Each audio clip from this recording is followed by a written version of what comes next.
మాల కూడా ఉంటుంది 9 రోజులు, 11 రోజులు అలా మన సంకల్పాన్ని బట్టి ధరించవచ్చు.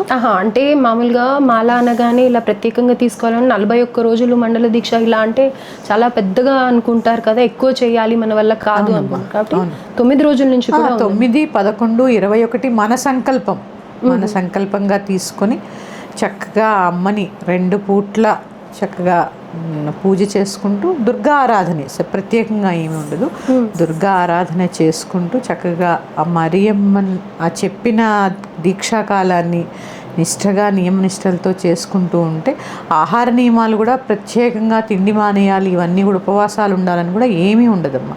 ఎలా అయితే మనం నవరాత్రుల్లో దుర్గామాల వేసుకుంటామో ఒక పూట భోంచేయడం, ఒక పూట ఏదైనా అల్పాహారం తీసుకోవడం, 2 పూట్ల స్నానం చేయడం, అమ్మ యొక్క